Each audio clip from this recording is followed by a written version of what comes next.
Okay, we should be streaming live now. Just for the people watching the stream, no Cody tonight. This is going to be the first solo Linux for the rest of us that we have, I think, ever done. Honestly, can't remember, but I think it's the first solo one we ever done. So there will be a inordinately high number of pauses. There's a reason for that.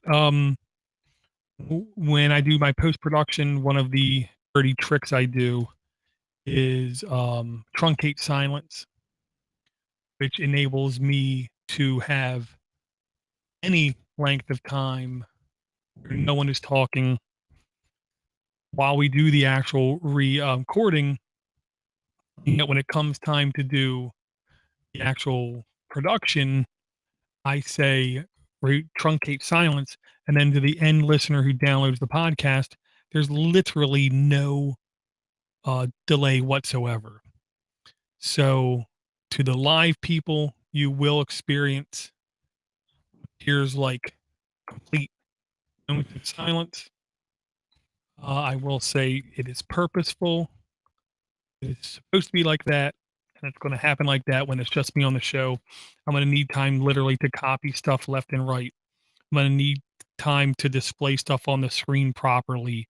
I'm going to need to get my head in order to say the next round batch of things. That's just the way it is. A single person show. I am not, nor do I ever pretend to be a crazy professional that gets paid to do this for 9 to 5. And I'm really great at doing live performances. I'm not. So let me turn on the lights. Help with the background color being nice and solid for the green screen, blue screen.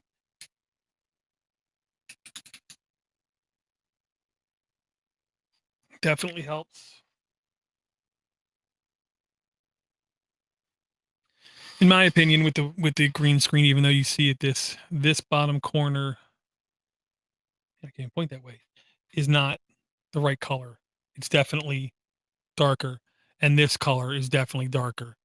But in the green screen filter, well, actually, you probably don't even know now because the green screen filter makes it go out. Yeah, makes it all look just. Okay.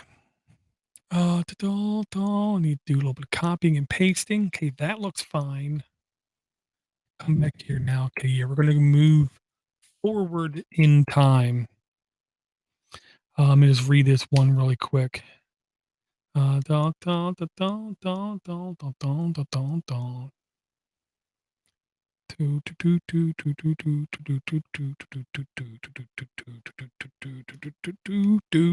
Okay. Go to here. I do this transition.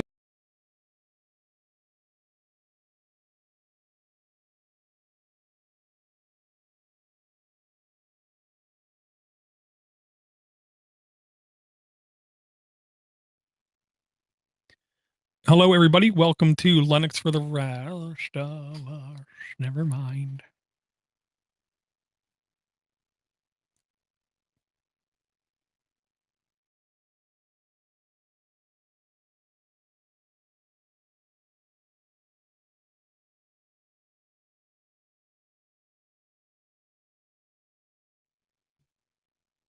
Hello, Podnutzians. Welcome to Linux for the Rest of Us, episode 209. My name is DoorToDoorGeek. Cody Cooper is away from town this weekend. He's very busy on the road doing work-related things, having to support his family because, family first, bottom line. We have more than a couple emails. Some of these are actually very old emails that I didn't hand pick. I just decided to bring up. I saw them in my email filter, so I'm pulling them back up. And then we have at least one or two from this week. If they don't mention in the email if they would like a copy of Larry Bushy's book, converting a guide for computer users upgrading from Windows or OS X. If they are interested in getting the book, they can just reply and I'll let them know and we can get everything set up and get these sent out again. Really good book. I bought the physical copy because I like having physical copies. Not to mention, I get a real picture of Larry Bushy. I get to finally put a face with the voice. Great book for anyone starting out, wanting to learn more, or wanting to spread the information on how to use Linux in general. There will be a direct link to it in the notes. No affiliate link in the notes.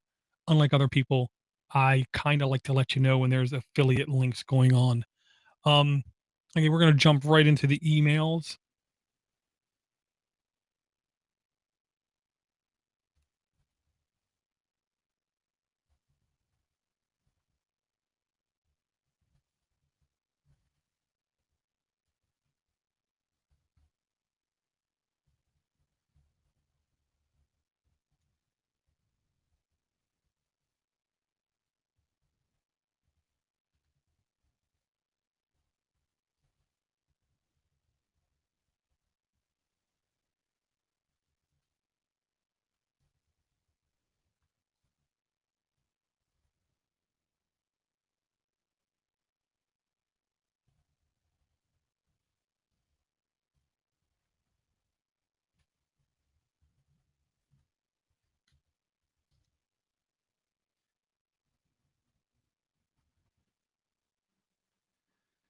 Okay, here's the first email. First email is from Greg. This is from literally, virtually a year ago. But this is how we roll. Hey guys, I was listening to the most recent shows and thought I'd chime in on the discussion about the DoD embracing open source. I've worked for one of the large three-letter agencies for 30 plus years, both as a employee and as a and as a and as a con contractor. So as a full-time employee and as a contractor. He also says I can say that I've seen the agency start doing this 15 years ago or so. The vast majority of the servers in use are running Linux of some sort. The systems I support either have Red Hat or CentOS. I know other folks who make use of SUSE or OpenSUSE, probably just SUSE, yeah, SUSE. For development software, the Gov does have developers as employees, but there's a ton of contractors writing code. There's contracts that specify that certain open source products must be used, that sort of thing. The .gov is also releasing their own stuff out to open source community. I think we've all heard and complained about SE Linux. That was a NASA created product. Keep the great shows coming. Thank you, Greg. And hopefully we'll be more on top of emails as time goes on. Yes, self-inflicted pun said. I will say this. It to me, it's one of those inevitabilities. Um, More and more and more companies, more and more cultures, more and more governments are going to get more and more involved in open source. Now, there's many avenues to get involved with open source.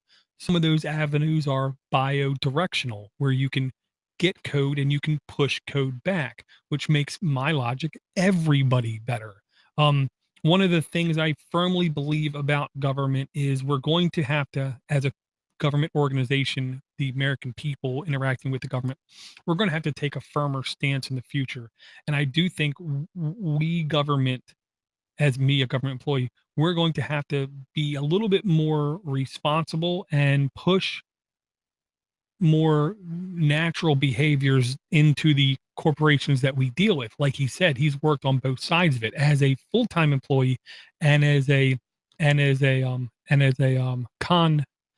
contractor. Well, when we hire outside companies, we set laws for them. We have guidelines. They must do A, B, C, and D.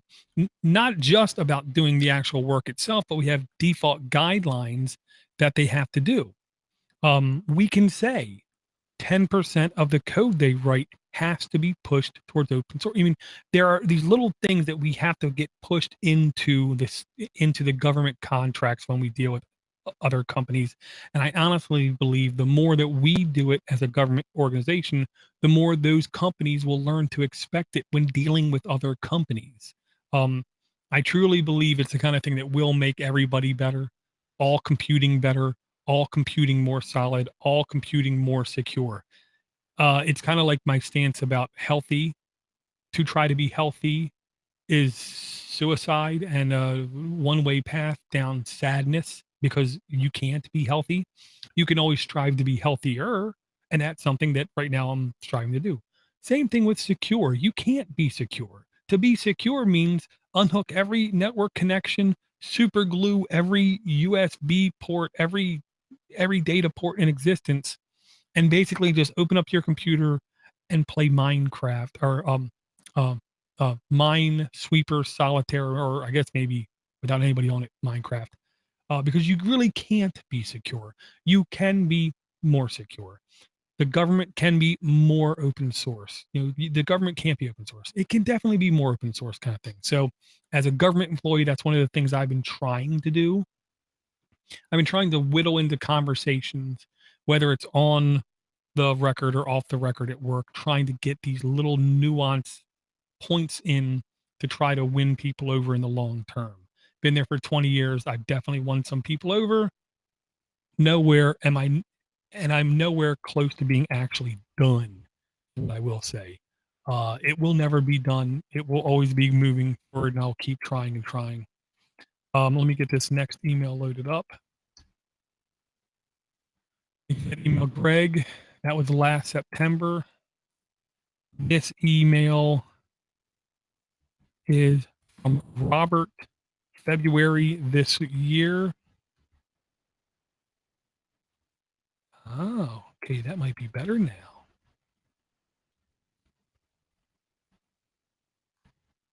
Yes. Okay, that was much better.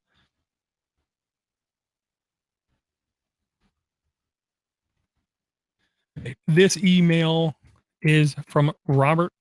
It says, please take a look at Da,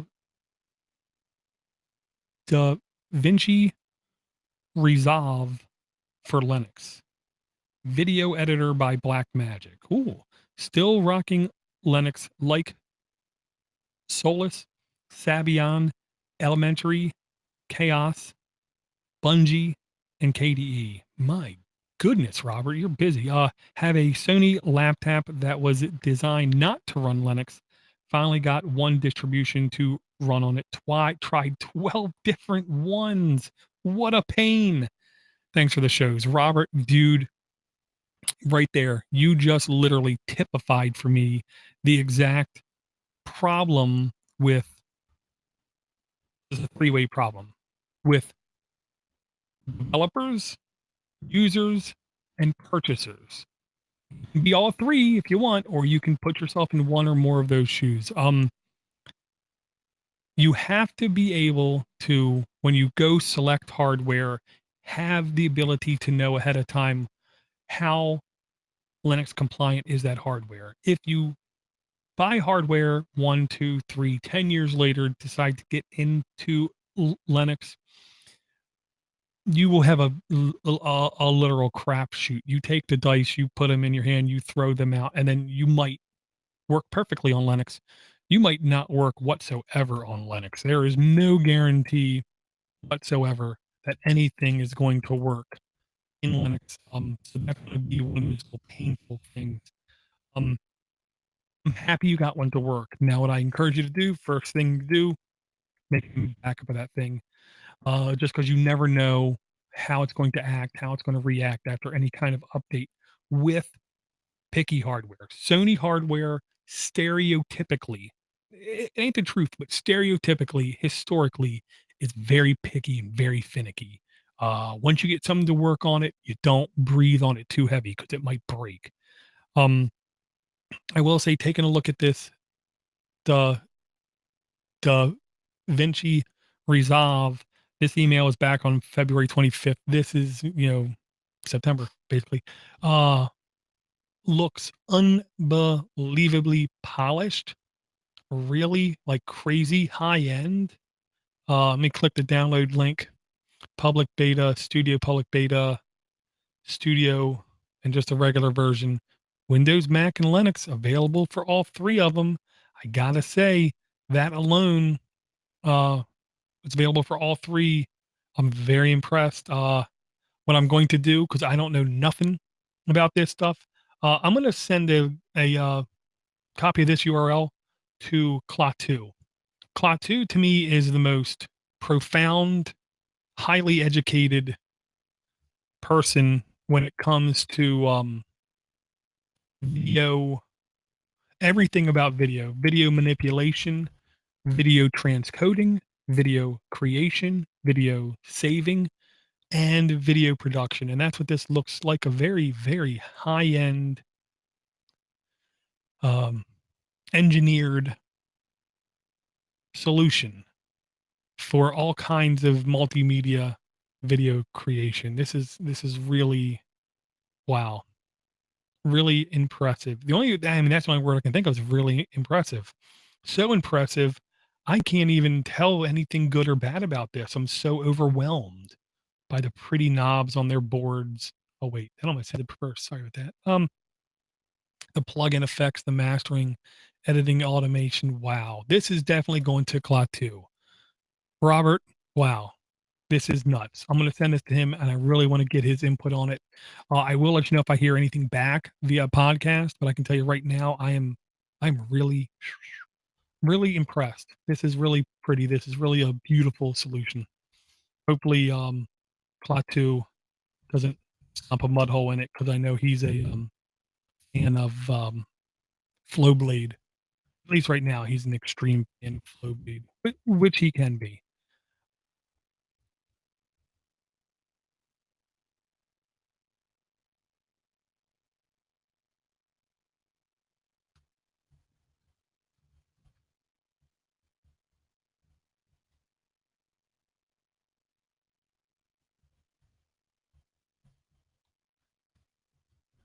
That works. Okay. Quick tip to everyone. When in doubt, try Control Shift V. Even in full GUI editors, sometimes you'll be amazed at the results. Let me just say that. Okay. Next email here.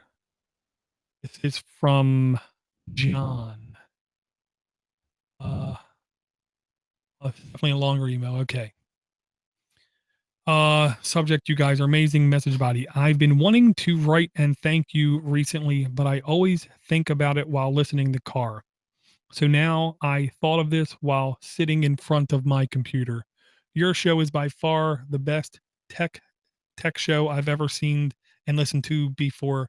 To put it in a bit of perspective, I've listened to literally between 1,000 and 2,000 plus hours of content every year. I've been self-employed for a long time, and I love to keep my mind in engaged if work allows.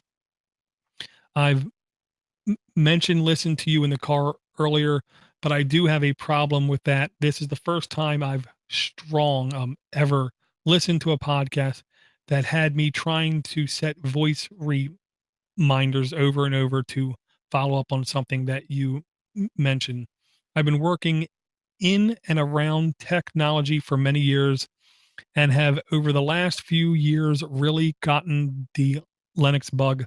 I am devouring everything I can get my hands on: classes, podcast, book, home lab, ic, ic, etc. So as to try to move into the Linux admin field, your podcast always gives me so much to add to my proverbial toolkit, though it's quite satisfying to be thoroughly familiar with some topic you might bring up. Those are not as common. You guys rock. Since I started listening, I backed up to start with all the episodes from a year ago. Eventually, I'll get to all of the previous years as well. Thank you, John. Wow. Thank you very much, John. That's a fantastic email. And you gave me a great exercise in reading. Reading is not my best forte when it comes to the doing podcast. Really quick, not all of the shows of all of the networks are available via XML feeds. Technical issue. FeedBurner will not allow more than a 1 meg RSS XML file, so I have to cut how far back a lot of these feeds will go. If you want more of those shows, all you got to do is let me know and I can send you share links to Google Drive folders where I have one of my backups going to where you can download all the episodes as you wish, kind of thing, as much as you would like to.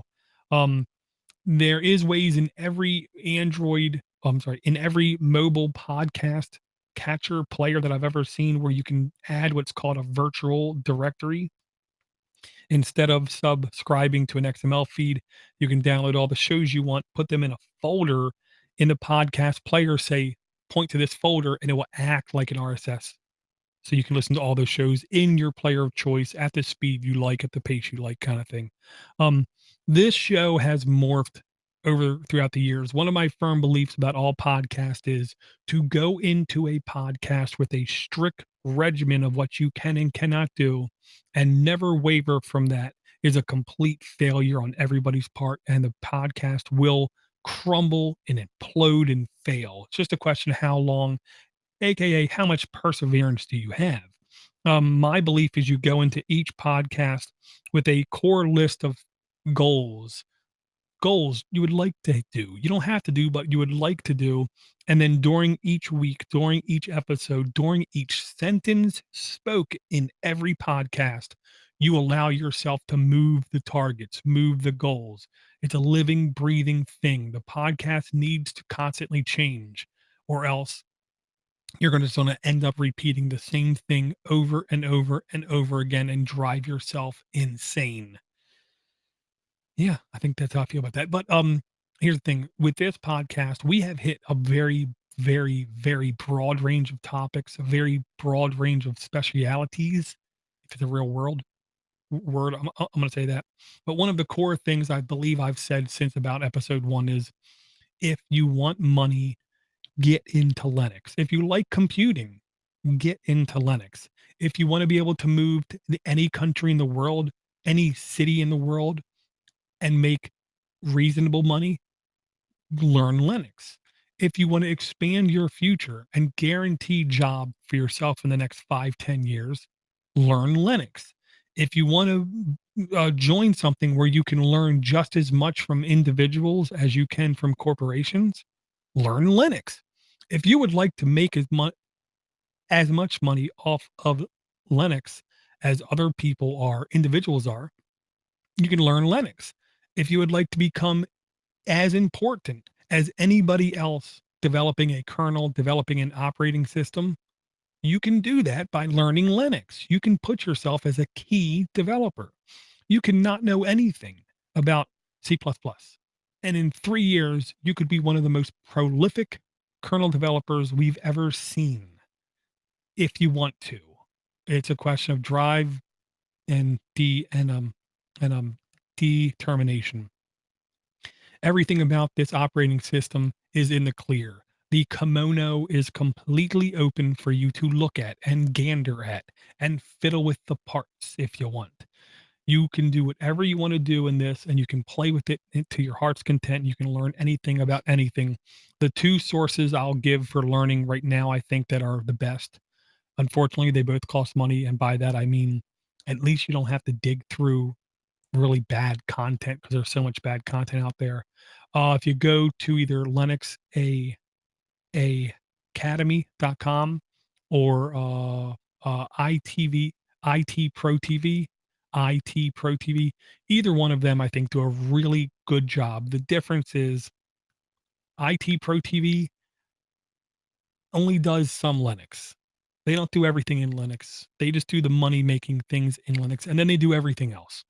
Windows this, Macromedia, a Adobe that, you know, video editor, this. They do all kinds of different stuff and a whole bunch of security stuff too. But if you just want to learn Linux, Linux Academy is second to none. They're not paying me to say that. They're second to none. Can't be beat. Really, right now, they can't be beat. Give them your money. If you have the time to invest into learning, you will be extremely satisfied. And if that means you listen to less podcast, I salute you. Maybe when you make more money, you can come back and you can let us know how everything went in your time of learning and educating yourself. I think you can do a little bit better. Okay, next email is from, looks like Trevor. Let me try this Control Shift B thing again. Oh, like butter. Like butter is what I want to say. But I'm going to copy it and repaste it down here. Okay. This one is from Trevor, August 29th. Hey, huh? Today.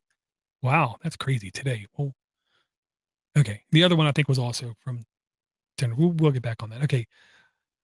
Subject line 0% free on boot equals no updates. I think that subject line says a lot there, Trey. It really does. Okay, here we go. Linux has been increasing percentage of my computing life for the past 5 years. So far, it has always been flavors of Ubuntu, but one problem has bitten me 4 times now. After about 6 to 9 months of use, I can't get updates, install, or uninstall anything. In the past, I have said, oh, well, I want to upgrade to the next Ubuntu or try that other distro anyway. I back up documents, do a fresh install, and live happily for another 6 months. It happened again last week. And this time I made the effort to dig in why. Okay, we're going to pause that right there. I'm going to guess a couple things. One, the intermediate releases of Ubuntu, the non long-term support editions, don't have long-term support. Number one. Number two, I'm going to guess it's going to be something about the boot partition filling up, not getting rid of old kernels. I'm going to have a link in one of my golden commands I always run on all my operating systems when I'm in the mood to do updates. And it's essentially this. I'm going to read it out, but don't try to copy it down. Notes it's going to be sudo apt update ampersand sudo apt upgrade ampersand sudo apt dist dash upgrade ampersand sudo apt auto clean ampersand sudo apt auto remove. That does everything in one command. It will go out, update, go out, do the updates, go out, do the distribution updates, go out, get rid of all packages that are no longer needed, and go out and remove old versions of the kernel, which would free up more space in your boot sector. This will be in the notes again. I will say that. Let me see if it will let me even copy this right now. Again, Control Shift C. I'm going to copy it over to the notes and put this down at the bottom of his notes. And yes, it worked fine. Okay. Back to the email. It happened again last week. Okay. Ready? It happened again last week, and this time I made the effort to dig in why. The the boot partition is completely filled with old kernels, I think. Please enlighten me further on what is in there. I tried fiddling with an apt clean and an apt auto remove and a dpkg, but it looked like the last update failed due to insufficient space, and apt and dpkg wanted to fix that issue before doing anything else, but couldn't due to no disk. I booted into a USB live and I tried to use kparted. This is my KDE current fave. Kparted would not let me shrink the main partition, but not move it. Therefore, there was no additional space for boots. Some Google searches suggested I could just delete old kernels, but Experience tells me that's kind of digital roulette, and it's never a good idea. I ended up doing a fresh install and everything is fine now. Sorry I didn't capture any of the output so you could help me better. I'm kind of I'm the kind of Linux user who installs updates from the package manager whenever suggested, and I think that the OS should handle everything else after that. Does this happen to me because I'm too willing to add PPAs? Question mark. I don't think I add very many, but honestly, I don't keep track. Are these old kernel are these old kernels in there because Steam adds them for compatibility? Is there some care and feeding that I should be doing? And most importantly, this keeps me from recommending Linux to anyone who does not like to mess with the computer. The more important. Did I mess up reading that email? No, that's how it ends. Okay, so yes, it was a boot partition. Okay, now this harkens back to a great, great pain of mine. There isn't a right answer. There's never a right answer. There will never be a right answer. But there's better. Again, just like the health thing, there's better. Number one is for the newest of the newest of the newest user. When you go and to install the operating system, there should only be one partition, only one slash. Everything goes in there. That so if you have a 300 gig hard drive, it will probably take you 600 years of kernel updates to fill up your boot partition because you're not just filling up your boot partition, you're filling up your entire hard drive. Okay.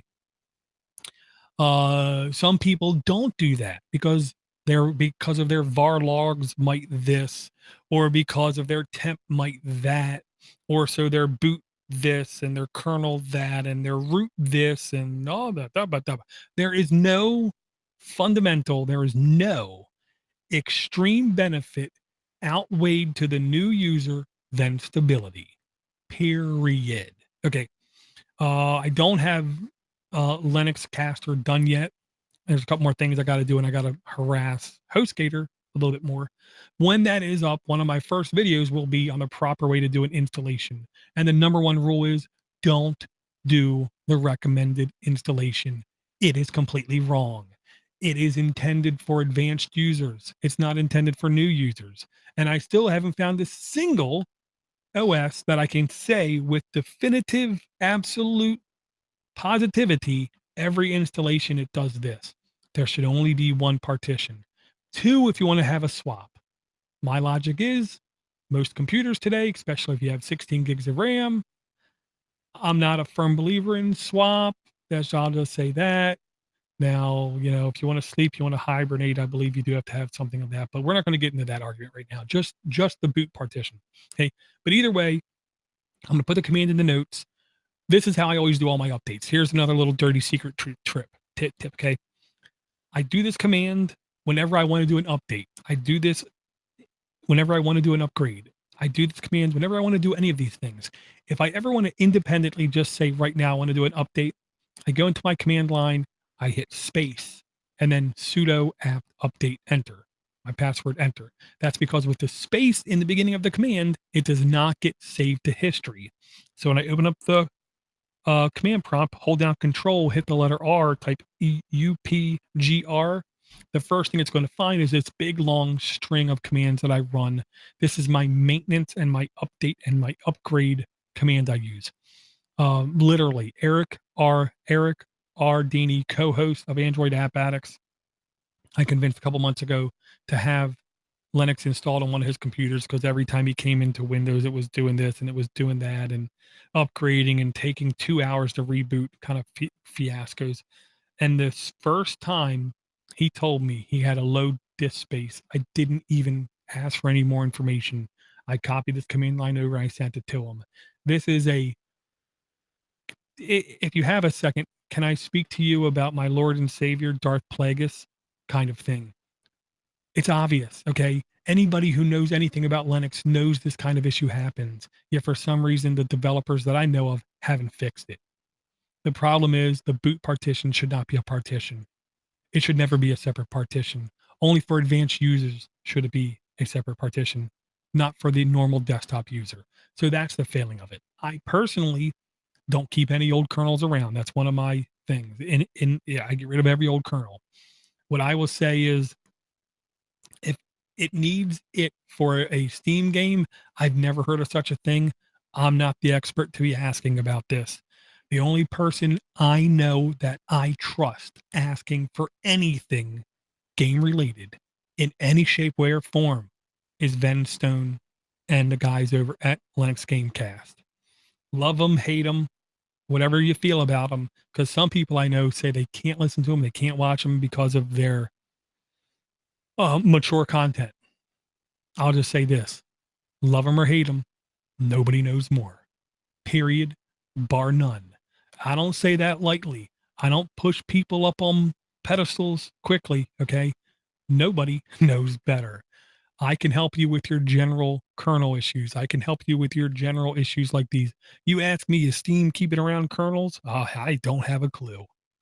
Uh, LinuxGamecast.com. You can give them a shout on Google Plus, on Twitter, via email.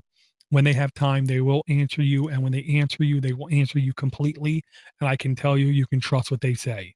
They know much, much, much more than me. PPAs, really quick.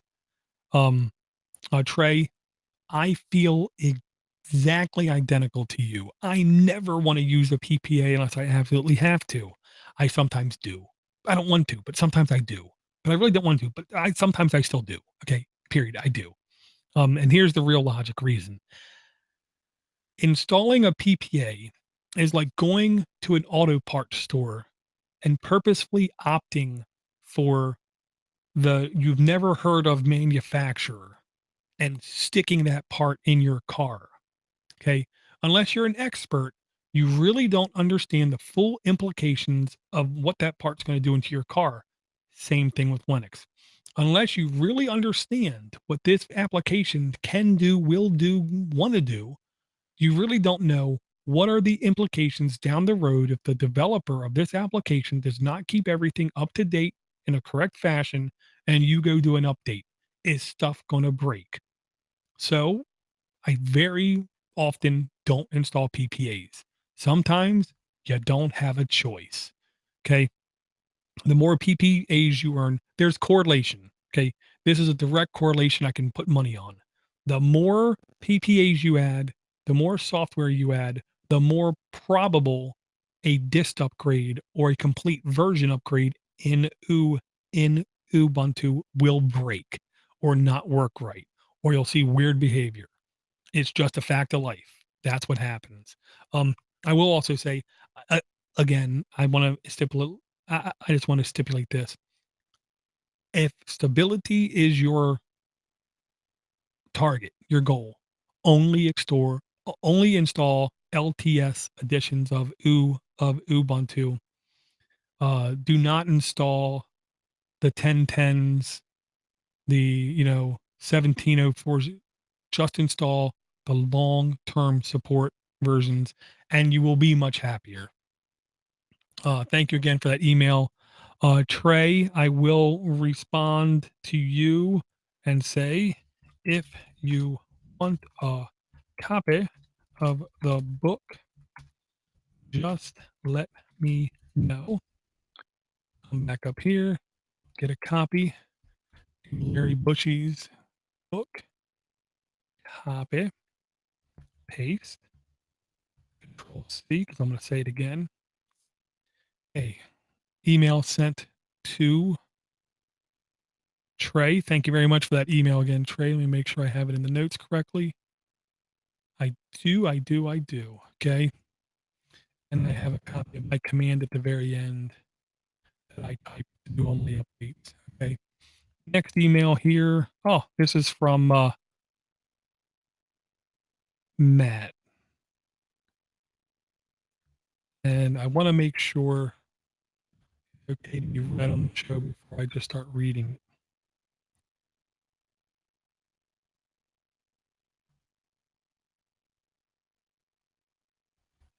I think we're fine. Okay, this is from Matt, MRP Tech Reviews, one of the newer shows on the network. If you haven't listened to it yet, very down to earth guy, loves technology. Dare I say, techno lust about everything technology, Mac, Windows, Linux. He's very up on all kinds of science, from Elon Musk and SpaceX to doing personal investigations in missile silo towers in his own backyard. Okay, here's the email. I I just listened to Linux for the Rest of Us 208 and DDG number 8. I'm sorry to hear about the car. I'm very glad to hear you are okay. Linux for the Rest of Us is how I became a fan of Podnutz. The last episode inspired me to start thinking of tackling the last couple of hurdles preventing me from going Linux full time. I have a lot of similar approaches to what Cody mentioned in the show in the last show. Most of my hurdles relate to very specific audio production needs for live music and video editing. Deep breath. Oh man. But it's something I've been thinking about trying for over a year now. Thanks for the inspiration. It may lead to experimenting on my part, which I haven't done in a while. DGG8 was fantastic, very down to earth. I've never really liked the Patreon model or ads in podcasts. I was glad to hear you saying similar things. All I can say is I hope Podnutz gets to where you want it to be when you retire, onwards and upwards. I always hope in some little way my lame podcast helps your network in any way possible. Jesus, Matt, your podcast ain't lame. I wouldn't have asked you to be on the network. No need to use these comments in shows. Just wanted to pass on. They were great. Thanks, Matt.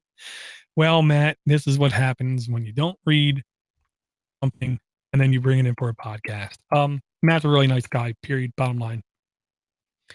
If you notice, nothing's changed with ads on the network because I keep having some fictitious hope of some light piercing out of nowhere, coming down on top of me and bestowing me with things that I don't have to worry about doing ads for.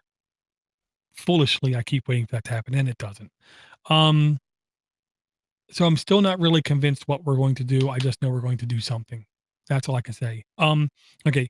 Most of my hurdles related to very specific audio production needs for live music and video editing. My goodness, my goodness. Okay, Matt, here's where we get into trouble.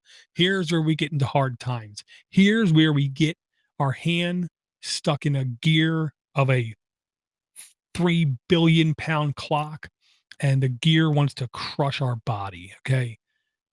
It's dangerous. Don't go alone. Take this. This is really, man, okay. One of the compromises made in Linux years and years ago was a real time kernel. There's certain trade offs, there's certain pros and cons to either not having a real time kernel or having a real time kernel.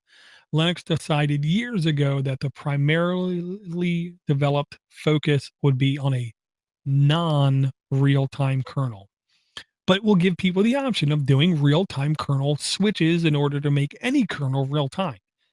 Okay, 99% of the distros you go download right now, you install, they're not real time. You can make them real time, but it's often like going into an engine and turning it from a diesel to a gas engine. It's not that simple. And for you to expect to be able to go into any OS and switch that switch and all of a sudden things working fine, you are going to be very sadly mistaken. Okay. Once you switch to a real time kernel, the game changes. The most important thing now is honestly what applications you're using, how optimized they are, how optimized is your hardware, what's your processor, what's your RAM, what's your audio card, how supported are they in software, and then software, how familiar are you with the software to get it to do what you want to do? Okay, now we said that. Um, Ultimate Ubuntu, Ubuntu Ultimate, Ubuntu Real Time Kernel.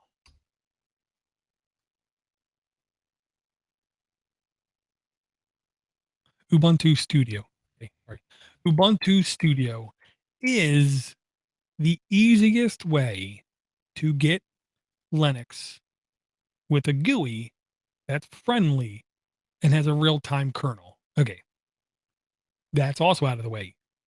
To go for anything else is going to mean immensely more work, immensely more configuration, immensely more heartache, but you would probably get better results. Okay.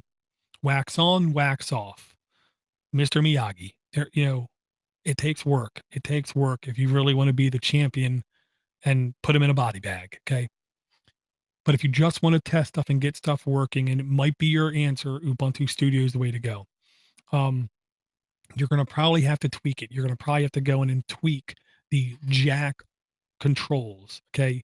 The jack audio video control toolbox and tweak those settings to get everything just right. Because while it says real time kernel, to get a true real time kernel with truly in real time doing everything, you're going to need like a $6,000 computer. Matt's a teacher. Matt can't afford a $6,000 computer. Okay. So while you're going to be able to get a real time kernel, it's a question of how much delay is acceptable when you start to do this. And hopefully you can spend less than $1,000 in your hardware and get the delay so low it's really not noticeable. Um, Video editing, though, is the complete opposite. You don't need real time kernel for anything video editing. Once you introduce real time kernel and jack, things change. Here's a perfect use case where a true um, dual booting computer might be perfect. One of the dual boot OSs is a real time kernel, the other one is not. Because if you go into Ubuntu Studio and you find that your video stuff isn't working exactly like you expected to, or exactly how you experienced in this other Linux distro, it might be the real time kernel causing things to happen a little bit differently. Knowing me, this is what I'm going to say. If it was me to really see if this can be done, first, Matt, you're going to have to take yourself out of at least one of those live showings, which I know you don't want to do. Matt's a musician and a teacher, and he really does enjoy doing his music stuff. To really test this thing, you're going to need to test it interactively. You're going to have to be able to twist the knobs as the show's going on to see what the results are when you twist that knob versus that knob. I can guarantee you it's possible. I don't know it's going to meet your expectations, though. And here's the other thing, don't go full Linux unless you feel some sort of cognitive bias needs to be satisfied. Okay. There's nothing wrong with using anything else.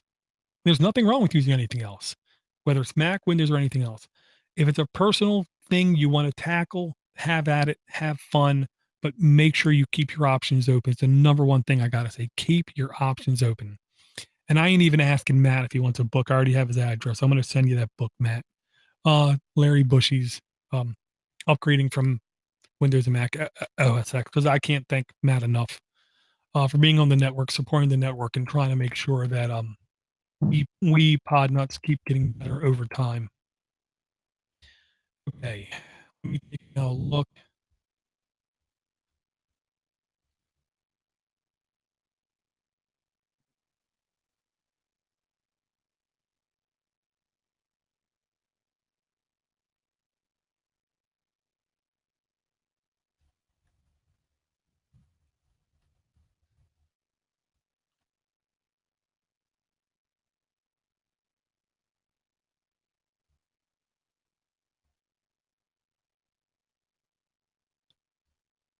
Okay, there was two things I just wanted to talk about really quick. One is to an article on opensource.com by David Both.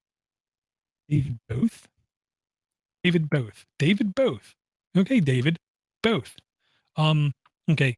Is called Using rsync to Back Up Your Linux System. Dirty secret. Virtually any kind of backup you do on any operating system any operating system, whether it be Unix, BSD, Windows, Mac, or Linux. It's either already using rsync or it's using something that's emulating rsync. There is no other thing, okay? They are. That's just the way it is. rsync was developed.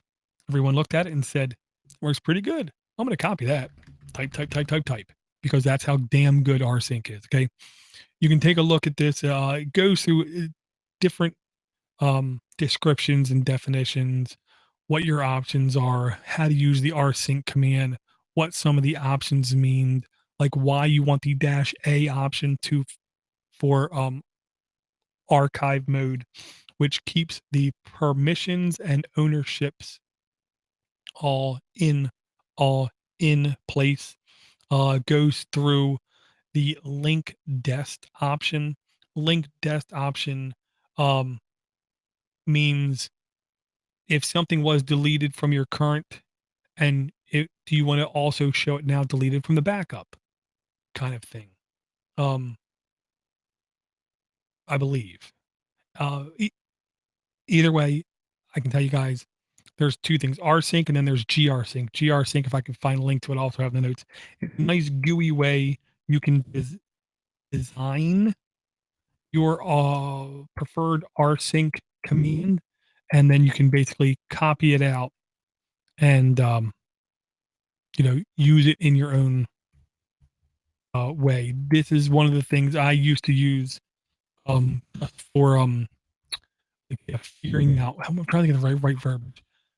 What was my preferred command I would use for my rsync? And yeah, it was grsync. Old, very old application. I was using this, I believe, on like Ubuntu 10.10, and it works really good, really easy. Preserve time, preserve owner, preserve group, size only, ignore existing, and you can go through a whole bunch of different options, and then it will basically spit out the exact command that you need to then use in your backup settings. Um, I believe also this guy's article does go through cron and where you can set it up as a cron task. Um, yeah, they tell you how to set it up as a backup script. Yeah, to use a cron job.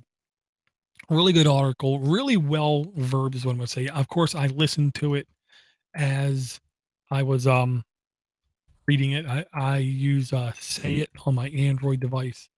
It allows me to see the text as I listen to it. Dare I say it's a assistive technology that I find very useful and that I did pay for because it works really good. Um, the next one I'm going to bring to the show, I haven't really had any time to look at this whatsoever, but I'm a sucker for clickbait, nerd related things. And I'm sorry, this really did strike me in just the right way for me to want to look at it. Okay. It's called the Smallest Server Suite, SSS. Thankfully, it's not called SS because that's not good. SSS. Okay, it says 4M Linux developer Zigvinu Konjaki. I can't even come close to pronouncing that. Informs Softpedia on Sunday about the release and general availability of the SSS, the smallest server suite, version 22.2, version 20 frigging 2.2. So this thing has been around for a very long time, apparently, and I've never heard of it. Basically, it's a server oriented distribution that you install. Once you install, you have your atypical, stereotypical, exactly like you would expect server admin, a web interface into all of these tools that you can use to do your configuration on your server. Um, I'm going to tell you guys right now, I am very impressed off of reading the features and reading some of the things that goes on with this thing. I really do want to look at loading it in a VM just for play, see how it works. I would love it if they had a version of this for ARM-based devices, because to me, this would be a hell of a lot of fun in order to run on one of those. Um, but I don't know. We're gonna have to play with it a little bit. I don't believe they have one, but either way, even if it's an old x86 laptop, I think it'll be a lot of fun to get this up and running. Uh, Last thing I want to talk about is um, um, sending us a voicemail. Don't hesitate. You want to send us a voicemail, we will play it. I got the hardware sitting all right here next to me. 7076 Podnut.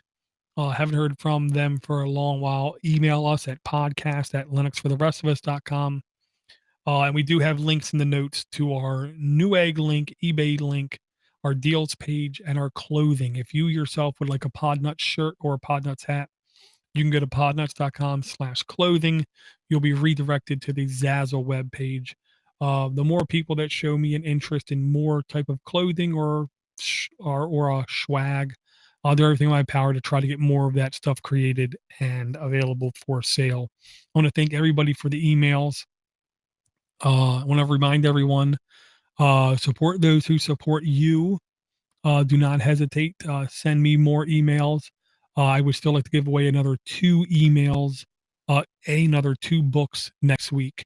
The only way you're going to be available to get those books is if you send me an email in that podcast at linuxfortherestofus.com. Uh, and I want to honor Cody by saying Linux is not just for any of us. That's not right. Podnutz, Linux is for the rest of us, and this is why we need Cody. I'm not good endings. Thanks, everybody, and I'll talk to you in about a week.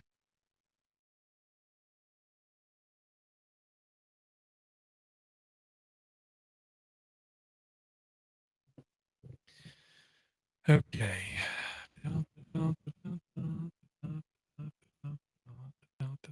Okay, now file, save project as, documents, come back here, 208, 209. Let's come over here,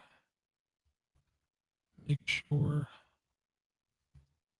I map the, yeah, I got a map drive.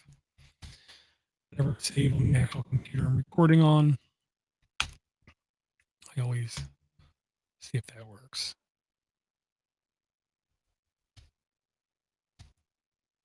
I'm really shocked if that works.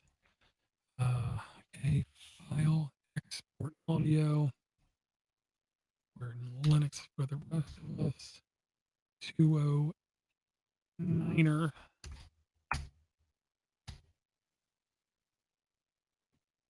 48 seconds. Okay, that's good. Okay, now we already have notes right there. Good. We can now highlight these links.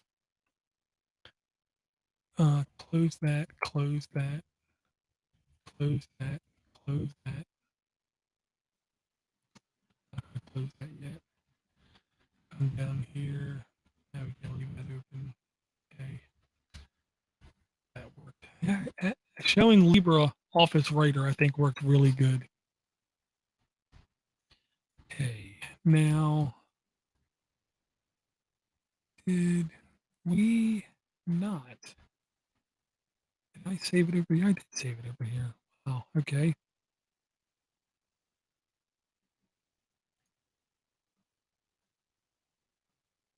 Digital wasn't asked to be co-host. Okay, look, I'll say this. Digital, first off, thanks for coming out. And I should have been watching this chat all along, but I'm a slacker. The show started with me and Steve C. Okay. I needed Steve C to do the show. I needed him to do the show, or else there's no way I could have done it.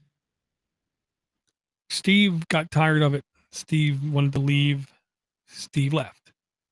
Cody came on.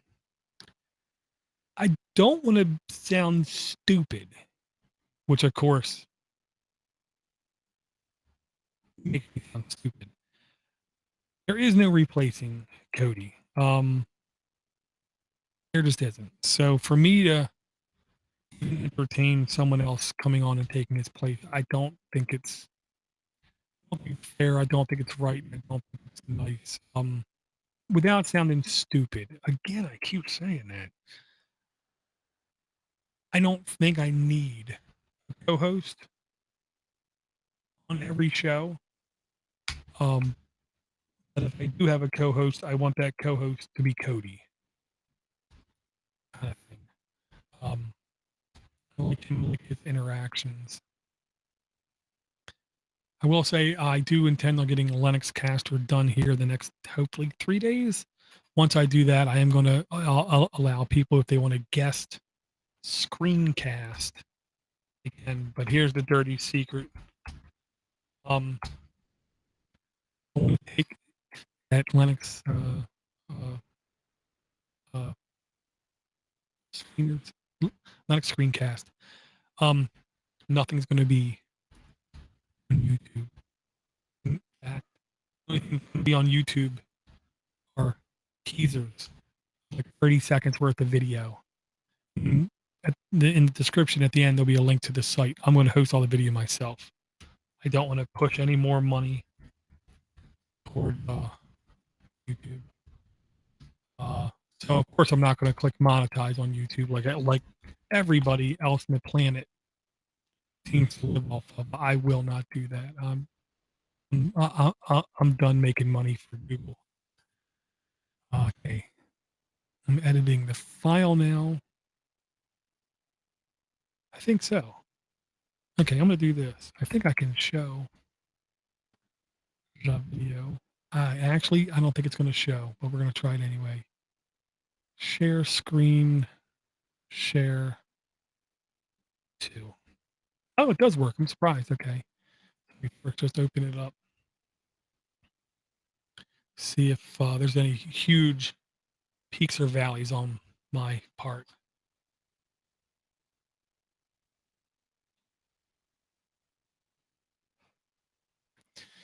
Yeah, there's really not. Because I really don't worry about compressing most of my audio. That there looks troubling. It's like clicking a keys. So what I'll do is de-amplify it. I Control R. A whole bunch of it there. Wow. Control R.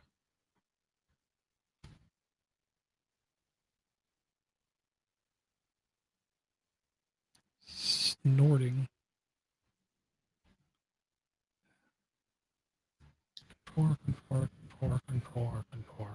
R. No hearing my central AC, which I'm kind of shocked by.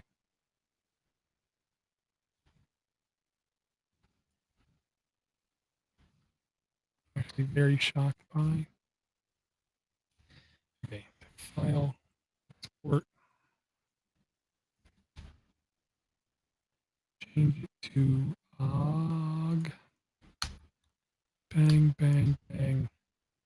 This is like the longest thing to wait for. Oh, and I noticed it isn't showing blue correctly because of the green screen. Because I have a blue screen. Let me turn these lights off. Turn them off. Put it back on the charger. Back on the charger. Charging. And it's about halfway done.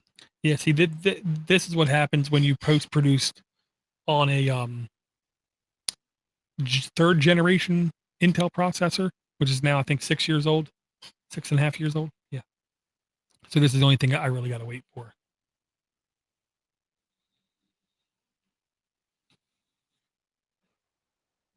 And I'm shocked how long it's taking, even though it's only a less than a half an hour audio clip.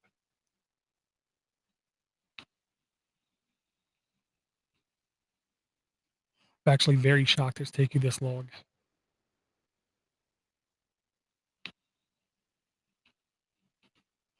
Done. No, don't save. Go over here. Start up my cue tracker. It's not there. Here, all the shows I edit. Bang. Close this out. Zoom in, click, delete, add files, up, cancel, close. See, now it's got to wait for it to load. Find the actual beginning because I messed it up. This is the mess up, I believe. That wasn't the mess up. This is the mess up.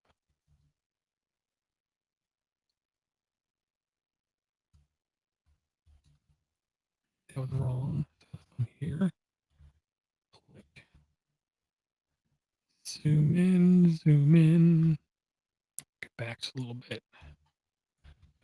Cut. Bring it over to the blue line, which is why I have the blue line there. Bang. Beginning done. Go by the end. Click. Drag it over, drag it over.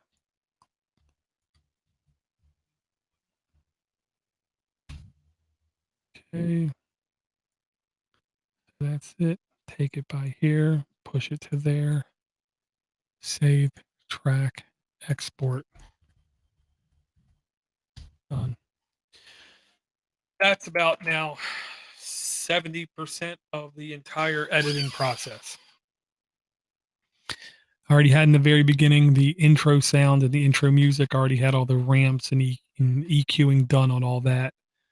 So I just had to insert the main body of it, find the beginning of the body, cut it, drag it to where it was lined up right. Then just come here to the end, take the outro music and the music provided by, and drag it to the end of it. Already has the ramps, already has the fade in and fade out, everything correctly. Now I export it as a WAV file because Q Tractor, being free as in capital F freedom, wants to only export in true open codecs. And the open codec with the highest quality and lowest file size, aka the quickest, I believe, is the WAV format, WAV format, which of course is an old Windows format. I believe it's Windows Audio. I can't remember the V. It has something to do with the actual like waveform. Waveform. Maybe W was waveform. Waveform audio Ventrix or something like that. Some weird word. So this is going to take, should take, because it's only, oh, this was an hour long. That's why it wasn't 20 minutes long. See, I talked longer than I thought. So for an hour long, yeah, about 3 minutes, maybe 5 minutes. I was going to say if it was 20 minutes long, it should be finishing up by the time I was talking. So it should go for at least another couple of seconds while I lean the chair back, hit my mic stand like a dummy, and wait because my back hurts. Took off work today. I was sick as a dog. Slept until 3 p.m. And every time I woke up, like I was literally like I like sweated through everything. It was bad. Got up, took my son, my youngest son, to a behavioral therapist appointment. Went good. She's really nice. She is newer on the field, but she definitely still has experience. It's pretty obvious she has a lot of common sense and a lot of higher education is what I'm going to say. There you go. That's done. And you know, she's really nice. My son loves her. Loves her. Okay, close that. Go back to here. Now I have a WAV file. So now I got to print. First thing I got to do is I got to truncate all the silence. So I just open it up. Yeah, 53 minutes, so it's about an hour long. You can clearly see when the breaks are in the audio, which is perfectly fine. With other formats, I've seen people have weird issues when truncating silence. With waveform, I've never once had an issue with it. I just select it all, come here to affect truncate silence. You can see right now at the very bottom of the screen, it's 53 minutes and 11 seconds. Truncate silence. We're going to let it go. While we're letting it go, 53:11, 53:11. We're going to come here, go to this other drive, this other confuser, and will it let me? No, it won't. So we're going to go like this. We're going to stop. We're going to come back here and type away because I said so. And then we're going to share screen again. Okay. Now we're going to come to audio. We're going to come down here to the rest of us. Copy, copy, copy. It's already done. 46:26. So 7 minutes, 9 minutes, 53. 7 minutes. 7 minutes it was able to get rid of in one shot. So now we come here, we make sure we switch folders, and we switch to the wave format. The number of times you change audio format directly affects quality. So you want to change the format as few times as possible. This came to me as a wave. So right now I'm truncating it and exporting it as a wave, which should equate to a zero degradation in quality. Okay. Now, unfortunately, it's still a stereo file, which means it's twice as big as it needs to be. Me, lazy, I still do it this way. Use the old lame encoder, which if I just put Linux for Linux for this, okay. Now what I do is I delete all this out. I say 209. This is going through each bit, and it's making it a true mono file with a bit rate of 96, and it's resampling it at 4800, and changing it from from a wave to an MP3 file. I love this little command line utility because it shows me each individual frame. It tells me the total number of frames in the file, the computing time and the estimate, the real time and the estimate, how much percentage wise has it gone through so far, and then an ETA on how much time is left. So you can clearly see, um, that it's 15 seconds in, there's 20 seconds left, kind of thing. I love this little tool, and and you'll see the file size will go from a WAV file of 400 megs to about 50 megs in size. Let me see, about 50 megs in size. So I'm going to say I'm sticking with that one. We'll see how right or wrong I am. 31, wow, is way off. So let's open up an Audacity just so we can see. In fact, it is a single channel file, right? Yeah, should be. Yeah, single channel, which means half the file size, which is always good. So now I just copy it over in the folder. So now essentially I'm completely done editing the file. Of course, I still have to go in and add the ID3 tags to it, which only takes a couple minutes, and then post up to Podnutz. But I think we can also do that, show that. Let me get rid of these. I take them as temp worker files. Don't need them. We can actually shut that down. Go over here and say Thunar. Let's do this too.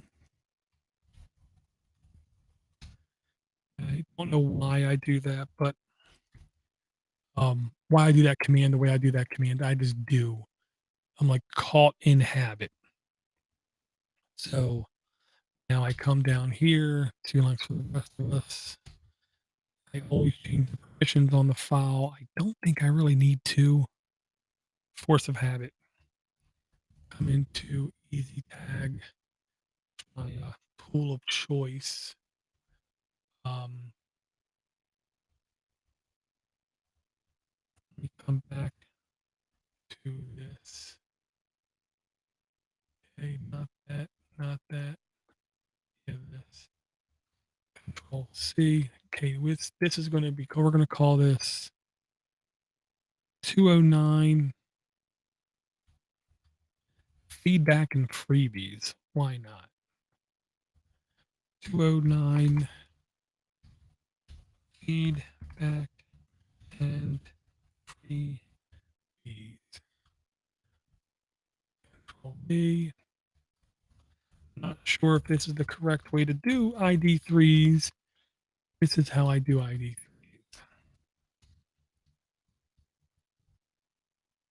Images. Bang. Linux for the rest of us. Bang. Okay. I upload. I'm going to disconnect that. Public HTML. I did save that, right? Save. Yes, I did. Okay. Verification. That's right. F5. That's right. 209. Copying up.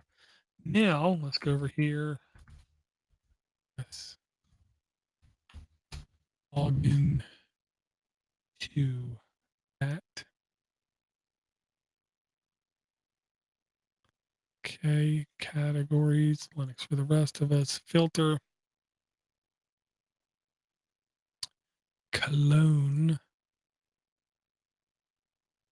Open up previous one in a separate tab and edit this current one.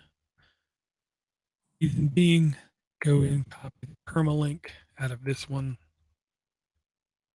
and paste it into here with whilst revving it. Okay, come back to my easy tag, copy the name, paste it, come over here to my docs, paste it because I need the notes from there. Let's first delete everything, change the file, have that name, have the permalink name. That's right, that's right, that's right. Wow. Control C, come back to edit post, Control V. I think we are ready to actually publish. 29209 publish. I'm doing it. I'm pulling the trigger. We're done.